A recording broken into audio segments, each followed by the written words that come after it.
Subscribe now and press the bell icon. Never miss an update. News ਵਿੱਚ ਤੁਹਾਡਾ ਸਵਾਗਤ ਕਰਦੇ ਹਾਂ। ਮੌਕੇ ਤੋਂ ਸਿੱਧੀਆਂ ਤਸਵੀਰਾਂ ਦਿਖਾ ਰਹੇ ਹਾਂ ਪਿੰਡ ਚੁਟਾਲਾ ਤੋਂ, ਜਿਵੇਂ ਕਿ ਭਾਈ ਅਭੈ ਸਿੰਘ ਚੁਟਾਲਾ ਨੇ ਕਿਸਾਨ ਹਿੱਤ ਲਈ ਆਪਣੇ ਪਦ ਤੋਂ ਅਸਤੀਫਾ ਦਿੱਤਾ ਹੈ। ਅੱਜ ਉਹਨਾਂ ਨੂੰ ਸਨਮਾਨਿਤ ਕੀਤਾ ਜਾ ਰਿਹਾ। ਇੱਕ ਜਾਗਰਣ ਸੰਮੇਲਨ ਰੱਖਿਆ ਗਿਆ ਹੈ ਪਿੰਡ ਚੁਟਾਲਾ ਤੋਂ। ਸਿੱਧੀਆਂ ਲਾਈਵ तस्वीरें। मोदी जी के वादे सच्चे होता है, मोदी जी के बेटा और पोता पोती होते।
कोई 97 साल का तो कोई 7 साल का भी बच्चा।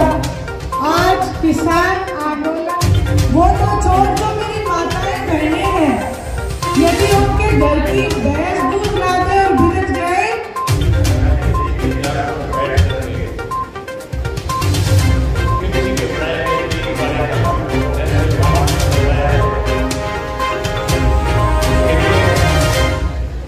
लगातार विजेता दिन से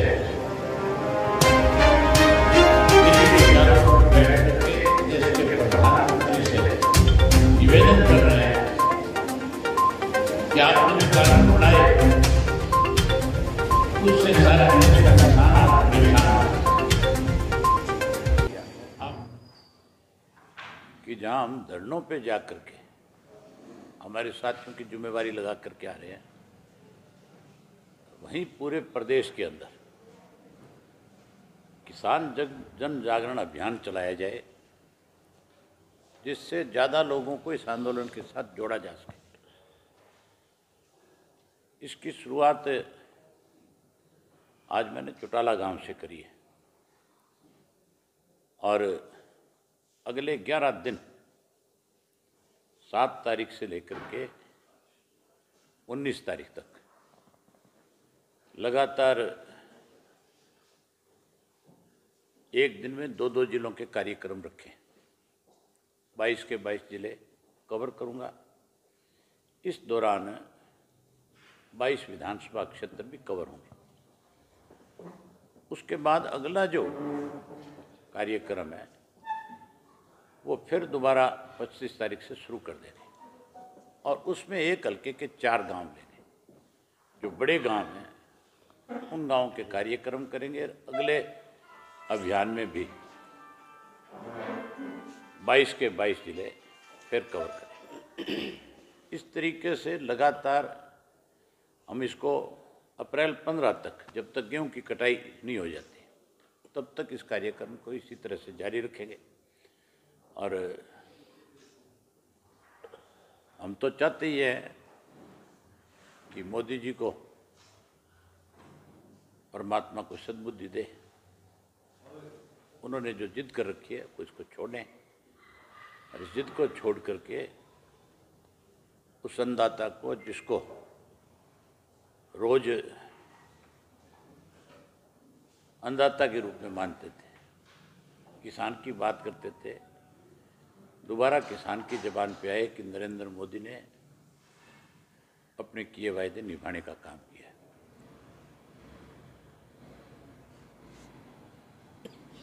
अगर ये कानून वापस लेने में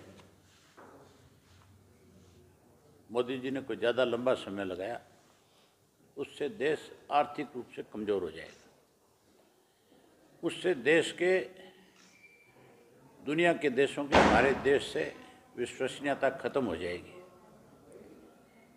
और इसलिए हो जाएगी खत्म कि भी देश का प्रधानमंत्री जो लाखों लोगों की आवाज़ को सुनने की बजाय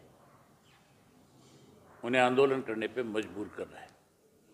ये जो आज आंदोलन चल रहा है, ये दुनिया का सबसे बड़ा आंदोलन है। इस आंदोलन में केवल भारतवर्ष का किसान नहीं, देश और दुनिया का किसान जो है इस आंदोलन का हिस्सा है। उसका एक बड़ा कारण है, जो बहुत सारी डेवलप्ड कंट्री है, चाहे वो यूएसए है, कनाडा है, ऑस्ट्रेलिया है, इंग्लैंड है, जहाँ लोगों को खेती करनी नहीं आती थी, हमारे पंजाब के, हरियाणा के लोगों ने जाकर के वहाँ जंगल काट करके खेती करना सिखाया।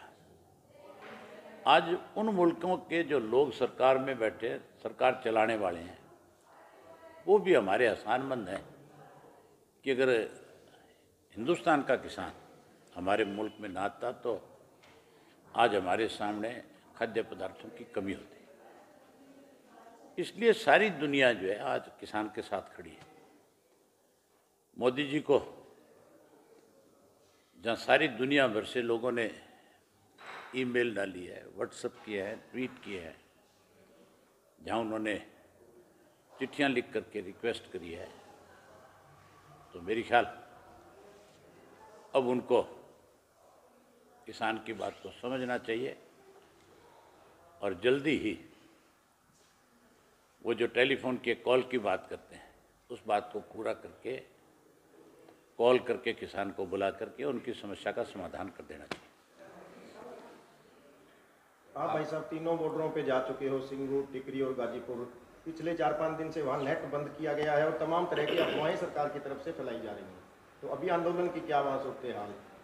नेट जो बंद किया गया उससे आंदोलन पे तो कोई असर पड़े कि ना पड़े, लेकिन उसका असर जो है आम आदमी पे पड़ा है। आज की तारीख में जितना भी सरकारी कामकाज है वो सारा ऑनलाइन है, वो सारा ठप हो गया। बच्चों की पढ़ाई सारी ऑनलाइन है, वो सारी रुक गई। आज तो जो बड़े बुजुर्ग घर में रहने वाले हैं, खास करके जो शहरों में रहने वाले लोग हैं, जो बाजार से जाकर के खुद सामान लेकर के नहीं आ सकते, वो ऑनलाइन सारा सामान ऑर्डर करते हैं। बैंकिंग की सारी सेवाएं बंद होगी। उससे हर व्यक्ति, चाहे वो बिजनेसमैन है, चाहे कर्मचारी है, चाहे कोई स्टूडेंट है, हर आदमी इससे प्रभावित है। ये निर्णय भी जो किया गया है ये बहुत गलत है। ये तो एक तरह से जब मन चाहे सरकार, इमरजेंसी वाली बात है कि कभी नेट बंद कर दो, कभी सड़कें उखाड़ करके किसान को दिल्ली जाने से रोक दो। मतलब इस तरह के फैसले जो है उससे प्रदेश का नुकसान है। किलेबंदी की जा रही है बॉर्डर पे, दिल्ली की, हरियाणा पे तारबंदी, किलेबंदी। आज ऐसे हालात लगते हैं जब आप वहाँ जाते हो ना, दिल्ली की जो सीमाएं, हम पहले सुनते थे कि हमारे बॉर्डर्स हैं, पाकिस्तान का बॉर्डर है, चाइना का बॉर्डर लगता है, नेपाल का लगता है, हमारे बंगाल का बांग्लादेश का लगता है, हमारे देश की सीमाओं के साथ म्यांमार लगता है, कई कंट्री लगती हैं, 7-8 कंट्रीज़ के बॉर्डर्स बने हुए थे। आज बॉर्डर की जब बात आती है तो सीधा सीधा बॉर्डर के लिए सिंगू बॉर्डर है, आपका टीकरी बॉर्डर है, गाजीपुर बॉर्डर है, शाहजहाँपुर बॉर्डर है, पलवल बॉर्डर है। अब तो हमें इस तरह से इस दिल्ली से अलग थलग कर दिया कि जैसे हम इस देश का हिस्सा नहीं है। लोगों के सामने कितनी बड़ी परेशानी के अंदर की सरकार ने खड़ी करी है, जहाँ लाखों किसानों को बैठने पे मजबूर कर दिया, वहीं आम आदमी को इस तरह से भयभीत कर रखा है कि जैसे पता नहीं कल क्या इस देश में होने वाला है। वहाँ पे पहले किलें गाड़ी गई, जब दुनिया ने इसका विरोध किया तो किले उखाड़नी पड़ी। वहाँ 10-10 लेयर की गाजीपुर बॉर्डर पे तो कंक्रीट की दीवारें बना दी, बाढ़ लगा दी। पाकिस्तान के बॉर्डर पे तो बाढ़ लगी हुई देखी है मैंने। हमारे यहाँ बाढ़ इस तरह की लगी हुई पहली दफ़ा गाजीपुर के बॉर्डर पे देख के आए। सरकार किस चीज़ से डर रही है? किसान ने तो अगर सरकार को डराना होता, सरकार किसान ने कोई दिल्ली पे चढ़ाई करनी होती तो फिर हजारों ट्रैक्टर दिल्ली में लेके बढ़े थे। किसानों ने तो वो हजारों ट्रैक्टर से भी मार्क जो कर करके है उससे दिल्ली के लोगों का दिल जीतने का काम किया।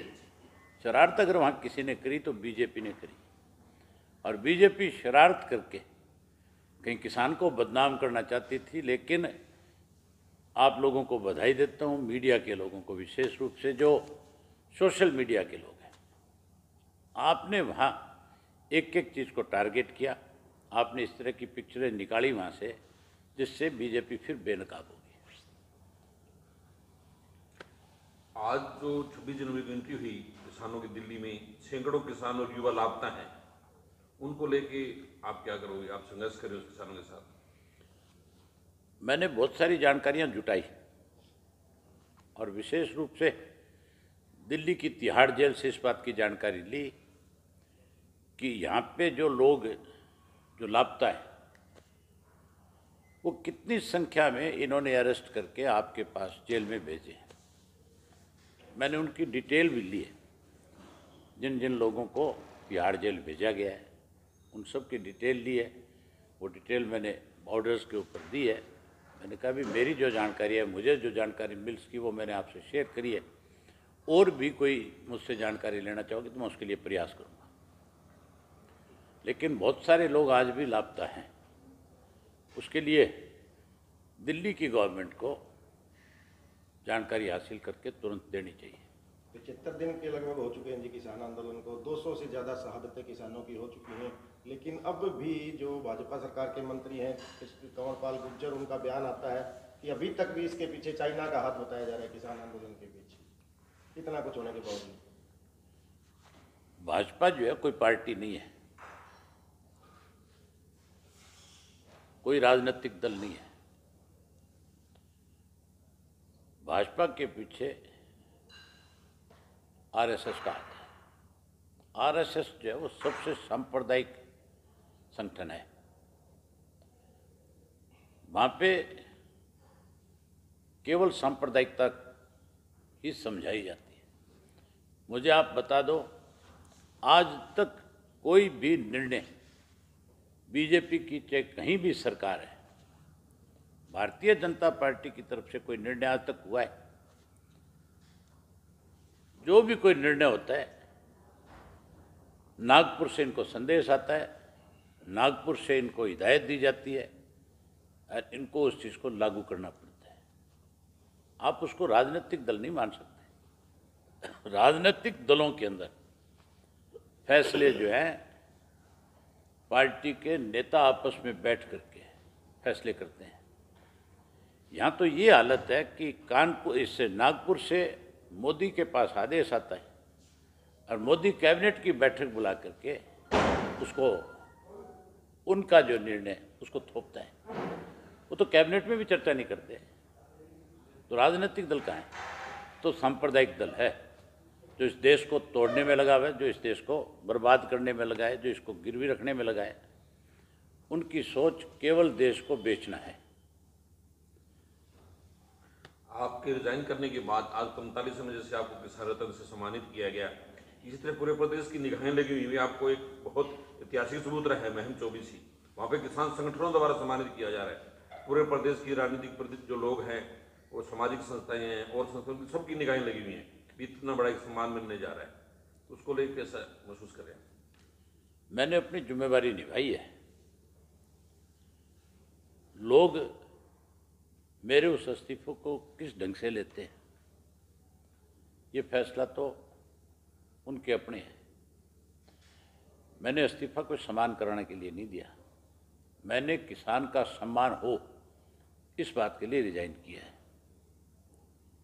मुझे तो सम्मान उस दिन ही मिल गया था जिस दिन मैं चौधरी देवीलाल के घर में पैदा हो गया था। लेकिन चौधरी देवीलाल के घर में कुछ ऐसे लोग भी पैदा हुए हैं जिन्होंने चौधरी देवीलाल के सम्मान को ठेस पहुंचाई है। मैंने तो चौधरी देवीलाल का फिर से नाम लोगों की जुबान पे आए, चौधरी देवीलाल की किस तरह की कार्यशैली थी, क्या उनकी सोच थी, उस सोच को आगे बढ़ाने के लिए अपना इस्तीफा दिया है।